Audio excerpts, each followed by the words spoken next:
কোটি টাকা ইনকাম, তার বছরে কোটি কোটি টাকা তার ইনকাম, এক মাসে ইনকাম 1 কোটি টাকা, কিন্তু দেখা যায় মাসে একটা হসপিটাল বিল পরিশোধ করতে তার চলে যায় 50 লাখ টাকা। আসরা নাই? ওয়াইফের ক্যান্সার, যার নেই কোনো অ্যান্সার, ছেলে ইয়াবা খায়, ওরে দেয়া লাগে 20 লাখ, বাড়ি ভাড়া, খাওয়া দাওয়া ইত্যাদি খরচ শেষে দেখা যায় মাস শেষে আরো 20 লাখ ঋণের মধ্যে পড়ে আছে। আসরা নাই? কিন্তু মাসে ইনকাম ছিল কত? 1 কোটি, কিন্তু মাস শেষে দেখা যায় 20 লক্ষ টাকা ঋণের বোঝায় চাপা পড়ে আছে। আর রিকশাওয়ালা, ওর বেতন নাই, যা পারে ইনকাম করে প্রতিদিন, মাসে অন এন এভারেজ তার ইনকাম 5000। কয় হাজার? 1000 চলে যায় ওর যে ছুপড়ির বেড়া, ওই বাড়ির ভাড়া দিতে, 1000 চলে যায় ওর খাওয়া, 1000 চলে যায় চিকিৎসা, 1000 চলে যায় ছেলেমেয়েদের পড়াশোনা, আনুষঙ্গিক আরো 500, মাস শেষে আরো থেকে যায় 500। সুবহানাল্লাহ কইতে পারলেন না? 1 কোটি টাকা ইনকাম করেও 20 লক্ষ টাকা ঋণের বোঝায় চাপা পড়ে আছে। আর 5000 টাকা ইনকাম, মাস শেষে কত থাকে? 500। কারণ ওর পুরো ইনকামটাই হালাল। ওর পুরো ইনকামটা কি? আর হালালে বরকত ঢুকাই দিছে কে? হারামে কোনো বরকত আছে? আওয়াজ করে বলেন তো, গরু খাওয়া হালাল না হারাম? কুকুর খাওয়া? কুরবানিতে কি জবাই হয়?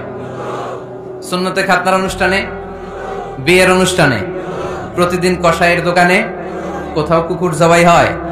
আচ্ছা, গরু বা গাভী বছরে বাচ্চা দেয় কয়টা? একটা। আর কুকুর দেয় কয়টা? 7টা, 10টা, 11টা। জন্ম নিয়ন্ত্রণ নাই তো, দেদারসে দিচ্ছে, ফ্যামিলি প্ল্যানিং নাই, তাই না? আচ্ছা, তো দেখেন, গরু বাচ্চা দিল কম, কুকুর বাচ্চা দিল বেশি। গরু জবাই হয় বেশি, কুকুর জবাই হয় না। গরু আমরা খাই বেশি, কুকুর খাই না। তারপরেও কসবায়, গরু বেশি না কুকুর বেশি? আওয়াজ করে বলতে হবে, গরু না কুকুর? কারণ গরু খাওয়া হালাল, আর হালালে বরকত ঢুকাই দিছে কে? এজন্য দ্য ডিসিশন ইজ ইয়োরস, সিদ্ধান্ত আপনার। কই যাবেন, ডানে না বায়ে? হালালের সাথে না হারামের সাথে? হালালটা হচ্ছে পরিবেশ বান্ধব। হালালটা কি? Eco friendly. এটা পরিবেশ বান্ধব, এটা স্বাস্থ্যকর, এটা রুচিসম্মত, এটার মধ্যে কোনো ঝামেলা নাই, এটাতে কোনো ভেজাল নাই। হালালে থাকলেই লাভ, যদিও অল্প। সুবহানাল্লাহ পড়েন।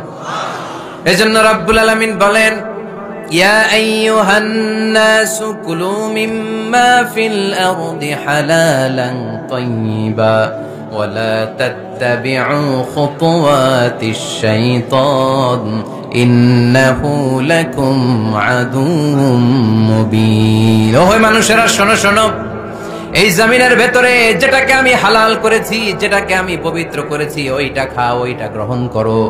হারাম খেও না, হারাম অর্জন করো না, হারামের কাছেও যেও না। শয়তানের পদাঙ্ক অনুসরণ করো না। জেনে রেখো, শয়তান হলো তোমাদের প্রকাশ্য দুশমন। ঠিক কিনা? আদুউম মুবিন। শয়তান আমাদের প্রকাশ্য দুশমন। সে হারামকে আমাদের কাছে চাকচিক্যময় করে তুলে। সে বুঝাতে চায় হারামের মধ্যে আরাম, আসলে হারামে আরাম আছে, হালালের মধ্যে বরকত। এজন্য আমরা সবসময় হালাল অবলম্বন করবো। রাজি আছেন তো? কিন্তু আমরা যদি আমাদেরকে প্রশ্ন করি, আমাদের ব্যবসায়, আমাদের চাকরিতে, আমাদের লাইফ লিডিং সিস্টেমে আমরা কি শুধু হালাল খাই? কি খাই? হালালও খাই, সুযোগ পাইলে একটু যদি পাই অমনি ধরে ঘাপুস ঘুপুস। সুযোগ পাইলেই কি ঘাপুস ঘুপুস? ঘাপুস ঘুপুস করা যাবে না। অনেকে আবার আছে দেখবেন, খাওয়ার ক্ষেত্রে হালাল খোঁজে। খাওয়ার ক্ষেত্রে আমি অনেক লোক দেখেছি। থাইল্যান্ডে আমি গেলাম, দেখি যে তার ব্যাপারে জানি যে সরকারি চাকরি করে, লক্ষ লক্ষ টাকা 2 হাতে কামায়, এমনি গাছেরটাও খায়, তলারটাও কুড়ায়। আছে না নাই?